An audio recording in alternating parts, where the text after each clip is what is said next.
But I just want to start with congratulating both Sushil and Saz. A big vadhayu to both of you on this book. And before I talk about Sushil and his book, I just want to say, Saz, I think that really you need to be commended for the amount of work you put into publishing not just this book, but many other books of other writers who write in English, but about Sindhi culture and Sindhi history. You know, we have Shakuntala Bharwani, we have I mean, there are many others that come to mind, sorry, Murli Melwani and so on. So, you know, hats off to you for that contribution. Big hand for Saz, please. Sushil's book, I really wish it had come out 11 years ago when I was doing my book on partition. Because it is, as you know, as everybody has been saying up till now, it's really been a very new perspective on the Sindhi experience of partition. In some ways, there are echoes of the experiences of other Sindhis in other camps in other parts of India. But given the kind of detail he has put in, and given the very fact that it's from the interior of Maharashtra, you know, these things really make this book very unique and very special. And it's a very important contribution to Sindhi studies. And this is what I even told Sushil a little while ago. So I'm just going to share a few thoughts. You know, we were talking about this prejudice earlier. You know, Saz and Sushil and Menka was talking about prejudice. Basically, I want to just highlight the fact that partition refugees were unwanted pretty much across the board and on both sides of the border, whether in India or in Pakistan. They were very unwanted. There was a certain amount of sympathy and hospitality, in a sense, you could say, given to the refugees from Punjab, because Punjab had seen such horrific violence, you know. So both in Pakistan and in India, refugees who had come from Punjab and had experienced that violence, they were given a lot of sympathy and a lot of help and support and so on. But from other parts of India, other parts of Pakistan, not so much, not so much. And the problem, you could say, with Sindh was that it experienced a far lower degree of communal violence. It was relatively very low compared to, say, Punjab, Bengal, Delhi, other areas, you know. So in fact, Sindhis were seen as cowards, they were seen as bhagodas, people who had run away, and they were told, why have you come? Go back, you know, why should you even be here? And let's not forget, it was just after World War II, both the new Indian government and the Pakistan government were cash-strapped. They could not deal with, they were busy trying to find their own feet. They could not deal with rehabilitating, housing and feeding and resettling large numbers, millions of refugees, you know. So there was resentment even from the government. Then you have xenophobia at the local level, where local people of all ethnicities resented the refugees, whether you're in India, whether you're in Pakistan, whether you're in a Sindhi refugee, Punjabi refugee, whether you're in Bombay or Kolhapur, or you're even in Karachi, whether you're in UP, refugees, partition refugees were resented across the board, you know. And this whole experience comes through beautifully in Sushil's book, where they talk about the actual experience and the resentment, you know. And let's not forget, communal tensions were also running very high back then. And as Sushil also pointed out, one big factor was that Sindhis, being a business community, were competing for business, competing for their share in the local business, you know.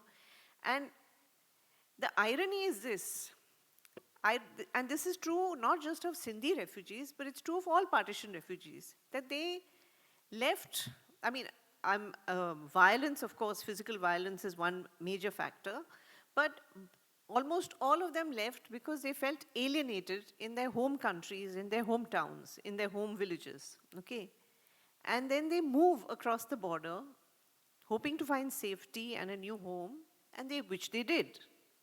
But the irony is that they felt alienated there too, you know? And so we keep coming back to this theme of the unwanted refugee, you know? So here, I just want to read out, this is what Sushil was talking about earlier, this Nirvashi or Nirvashya. So from his book, I want to quote this, okay? Bajo was offended beyond words. He understood Sugnomal's anger, his frustration and urge to take revenge for having the word Nirvashi hurled at him. Nirvashi was a term of abuse. It indicated a person who was homeless, but not homeless in a dignified way. A Nirvashi was a worthless person, a person who brought bad luck to others, an ill omen. It was a term that was flung with utmost contempt and heaped scorn on the person it was used against. So, there are still, till today, there are still Sindhis who resent the fact that they are called refugees or that they were called refugees, even though they came to India to take refuge here. Although they did not perceive themselves as traveling to a new country because they had been residents of undivided India for decades, for as long as ever since 1843 when the British annexed Sindh. So this really, it was the way the term was used. And please keep in mind that Sindhi Hindus especially,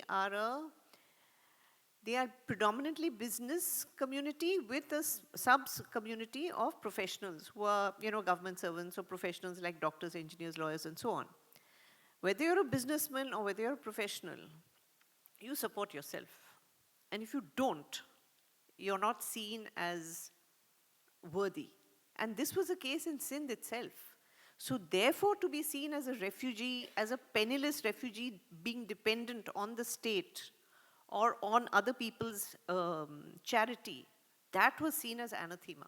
And that is what comes through very beautifully in Sushil's book, where this complete aversion to charity is there from the first page itself, And this is common, again, like I said, these are themes which run through the interviews and memoirs of other Sindhis or who lived through that era. They said, we did not want to hold our hand out in front of other people.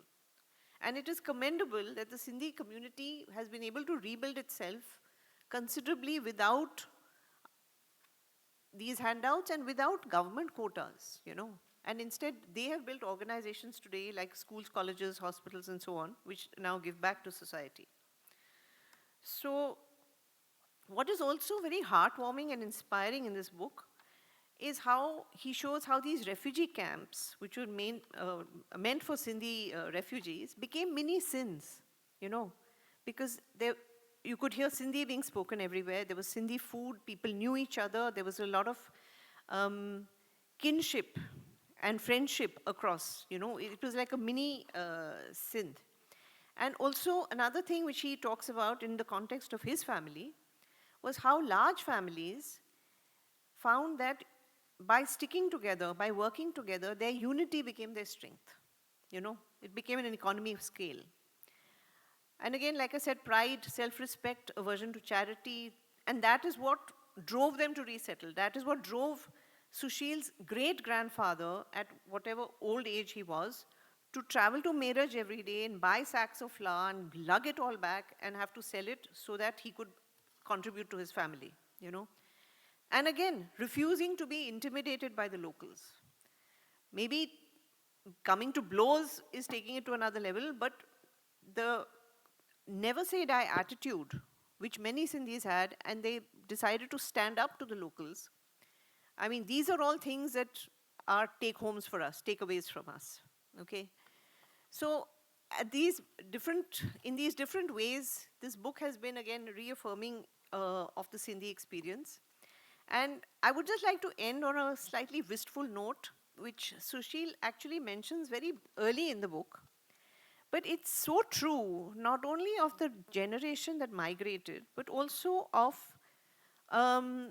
their children, that would be my generation. And I think anyone who feels a sense of loss that partition engendered for not only the Sindhi community, but of other communities affected by partition. So I'm going to read this little piece from his book.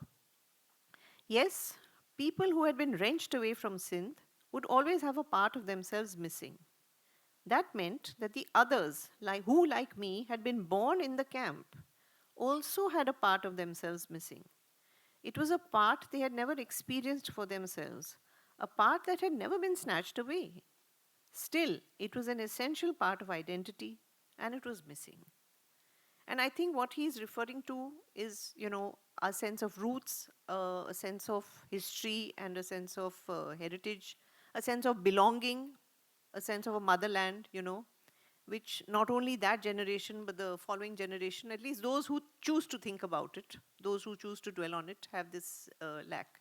And I think that is what, in a sense, binds us all together in this room, you know. And hopefully, more books like this can help address that lacuna. Thank you.